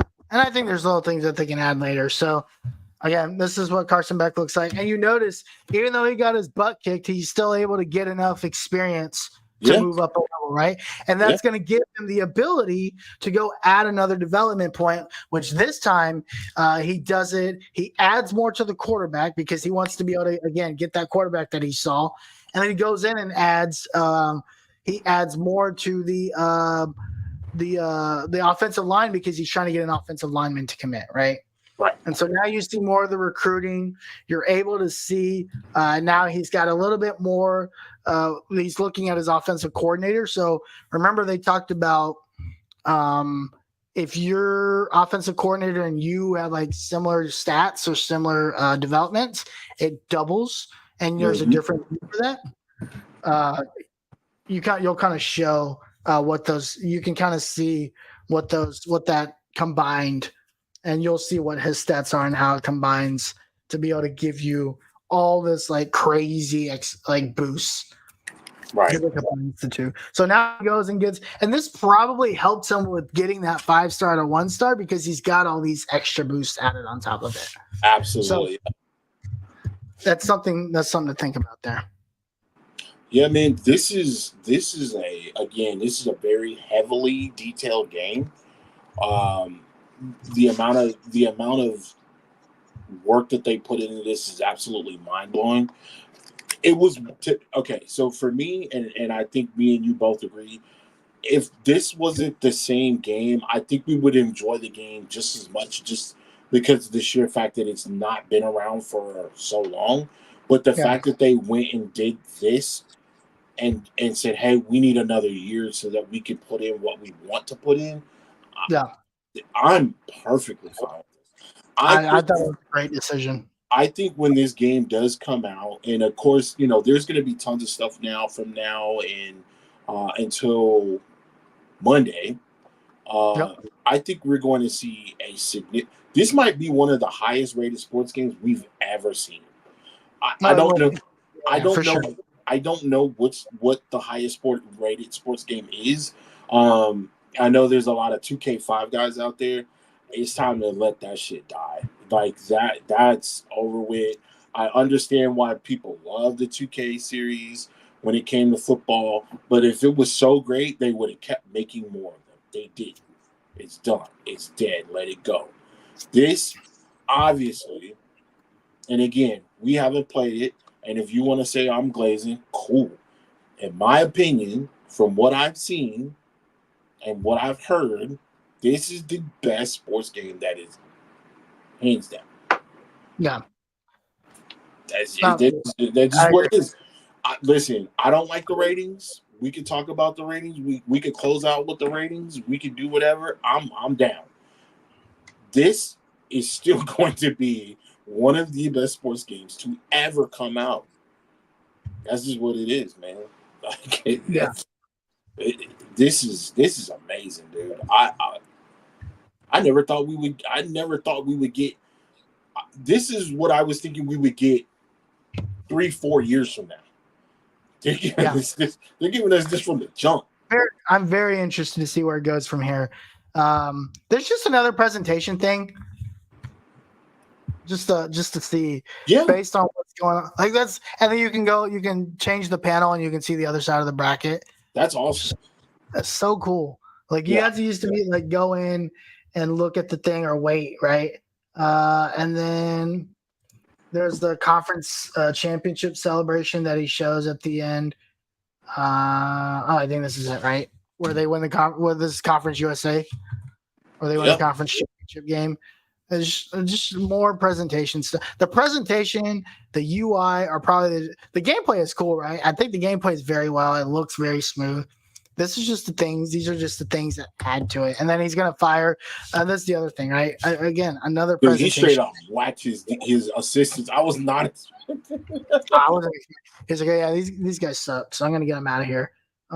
You guys go in. We'll put in the. I'll go ahead and put it in the chat. The link to this video. You guys can watch the whole thing. It's very, very good. As you guys see more stuff here. Anything else you want to cover on this, Tim? Is there anything in here that you wanted to check out? No, man. I think we've talked about majority of it in the game. I'm just happy that this game is back. I don't want to continue to harp on it. It's just like it is what it is. It's here. We've seen it. I would not be. I don't know how you feel. I don't know what you got going on this weekend. If there's some stuff that we see that's crazy over this weekend, I think we should jump on and talk about it. I just think, just out of the spirit of the game, just coming out, like, I just think we should talk about it. And shout out to those Amazon boys that are probably gonna get the game on Sunday or Saturday. Screw you guys. Oh yeah, man. Shout out to y'all, man, because Amazon always they try to make sure they get the big stuff in on time. So this is definitely one of those. But yeah, man, I'm just excited for the game. There's nothing else I need to talk about from that Dynasty perspective. All right, let's end on ratings. I'm gonna pull up the ratings real quick. I'm gonna be honest with you. I'm really confused with these ratings. Me too. I don't think they make any sense. So, I know these are the only guys I can find ratings from that looked clean, easy to read, and I like clean and easy read. So shout out to those guys. I think Wes is the guy that runs their Twitter channel. Yes.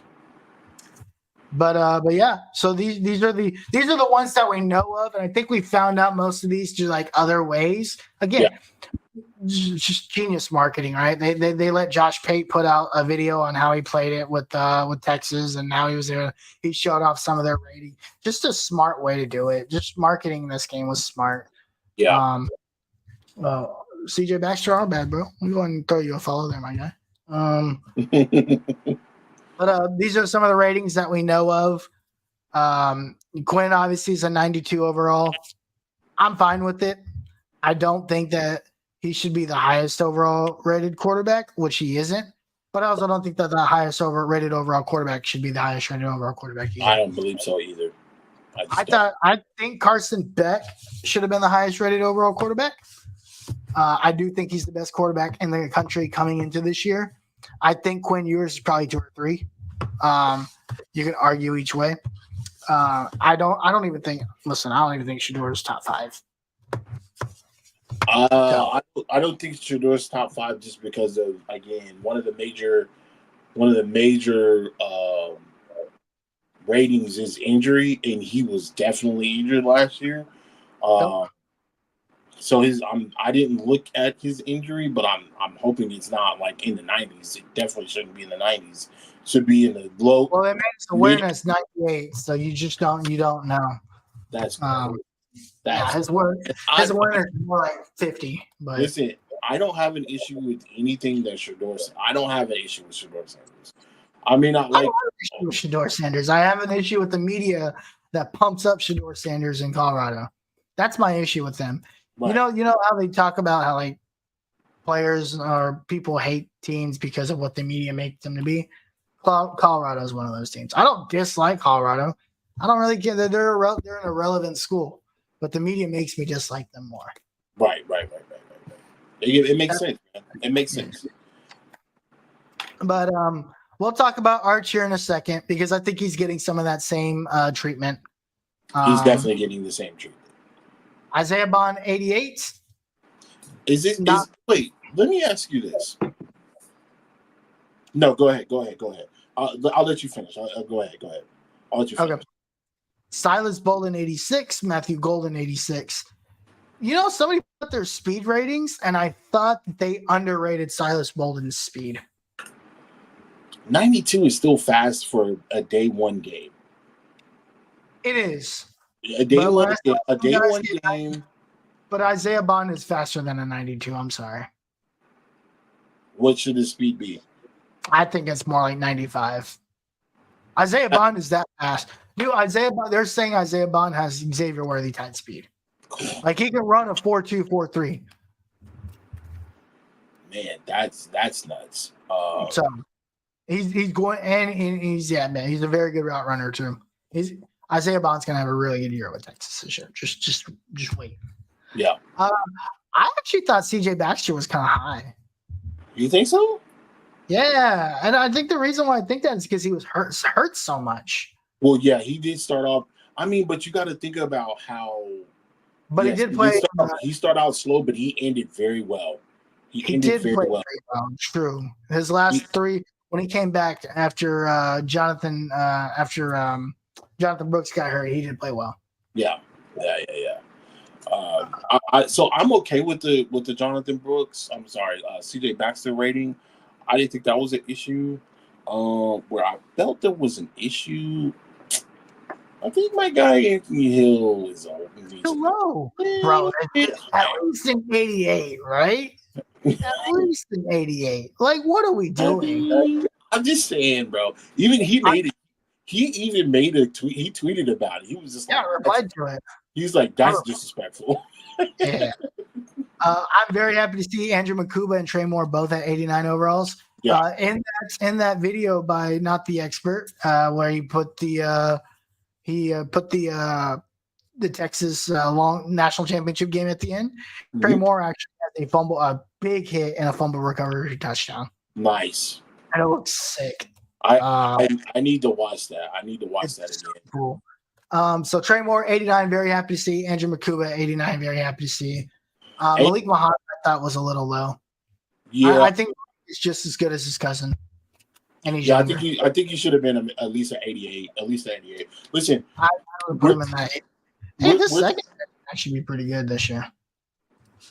I'm interested to see what Jahdae Barron's rating is. I think he's one of the best defensive backs on that team for sure. So I definitely want to see where he ends up as far as ratings are concerned. One of my questions for you before we kind of jump on this Shedeur and Arch Manning thing.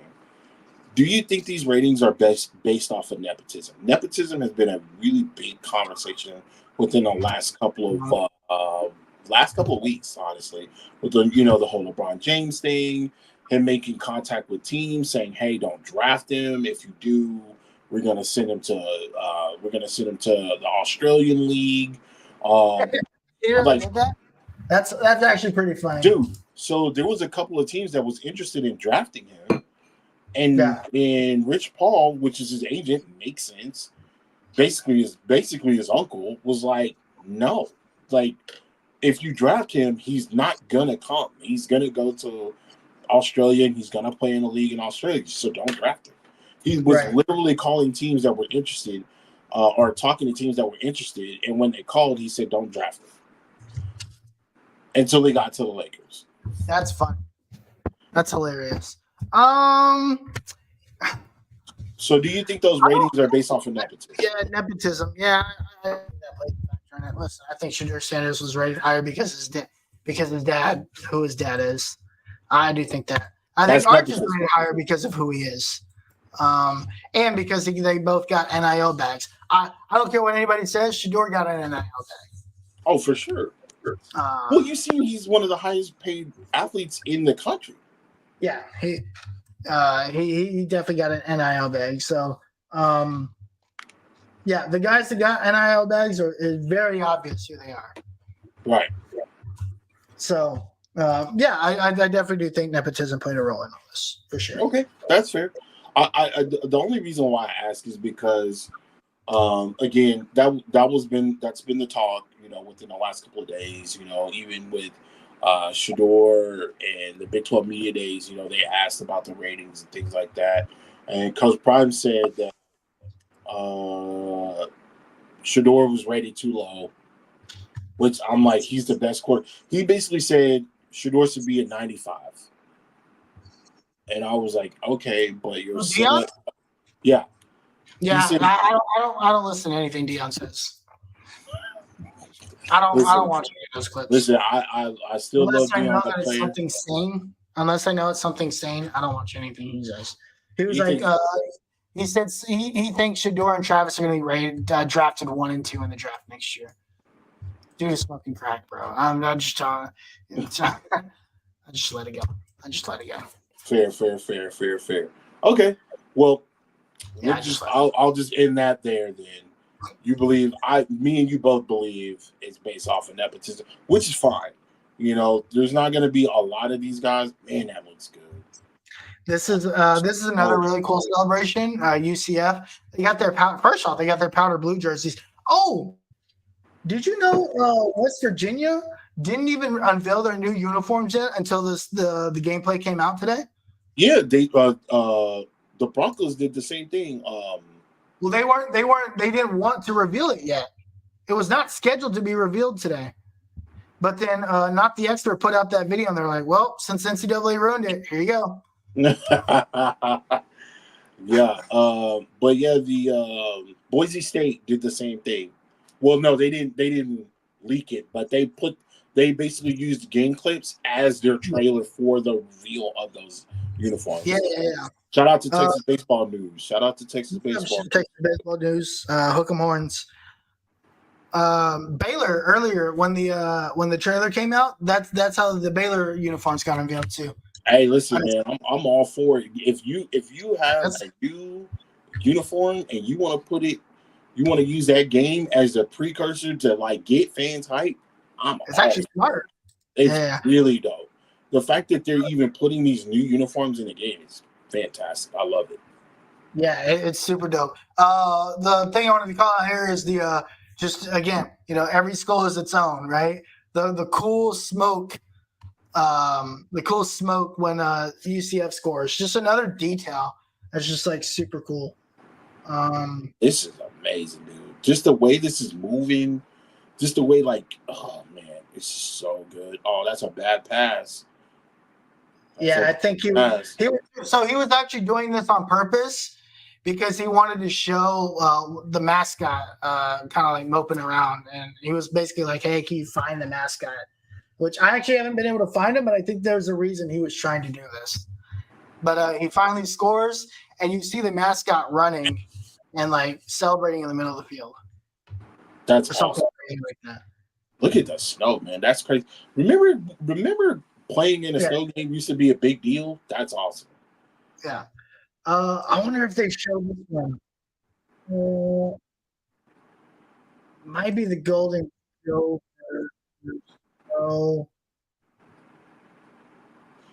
The gameplay looks so crazy. Yeah. That's the new Virginia Tech jersey. Go watch the video. There's a celebration from Minnesota, and it actually shows the Golden Gopher mascot turning his head around. Okay. It's dope. It's man. Baseball, we're doing awesome, man. We're so excited for this game. We've been waiting for this game, probably just like everybody else, for so long. Yeah. We are so stoked for this game.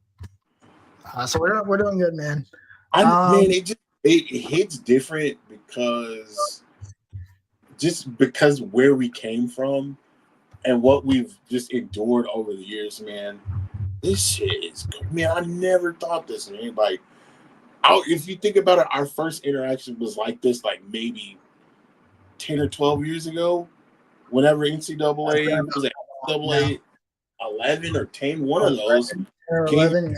Oh my God, dude, this is crazy, dude. We literally met because of this game, dog. we ended up like joining this game, and it just created a group, man, and the group's been tight ever since, man.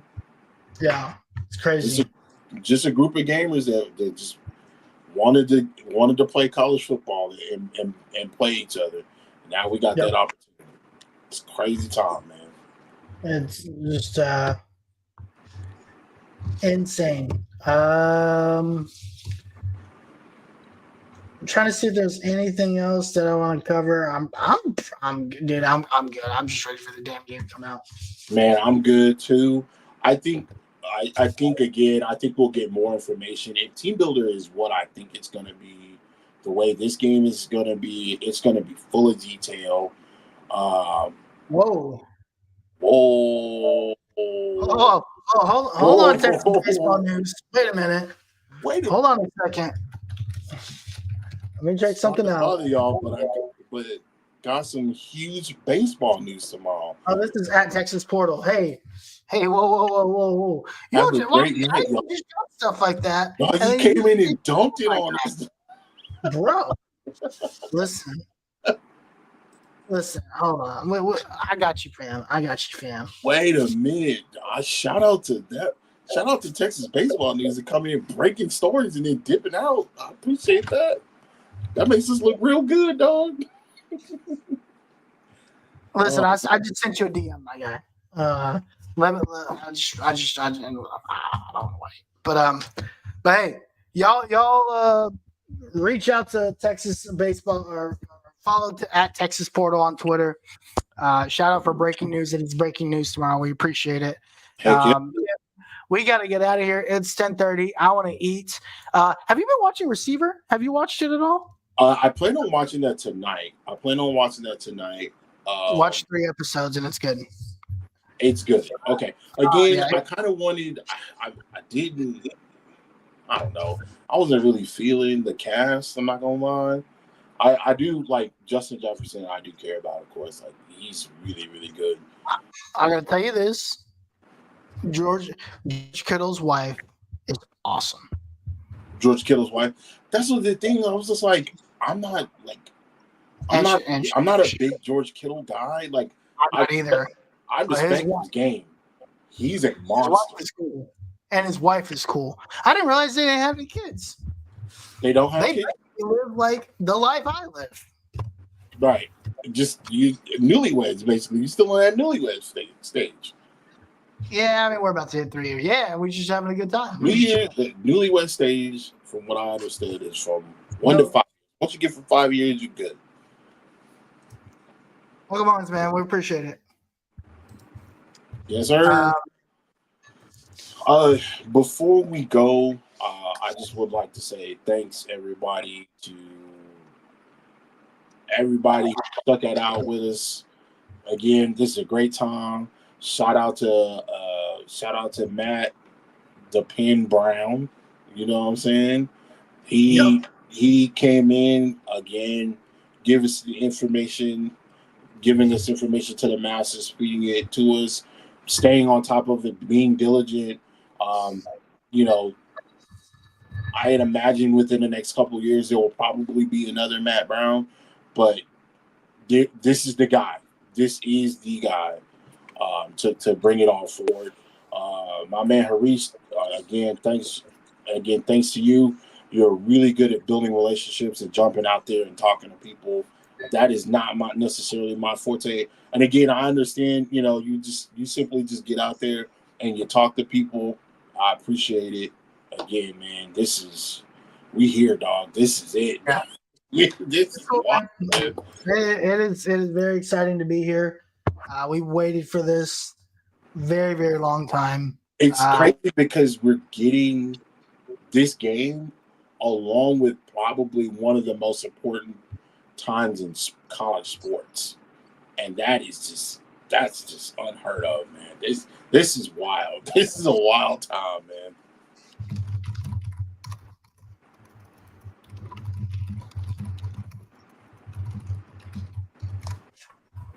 Yeah, it's definitely it's definitely been a very, very fun time. but we are very, very excited. Oh my gosh. Okay. This is getting wild. We're very, very excited. We'll have more news for you tomorrow as well. Yeah, we are going to have some crazy news for you guys tomorrow, but it's been a good time. We've got to get out of here. My name is Harish. That's my guy, Tim. Wait.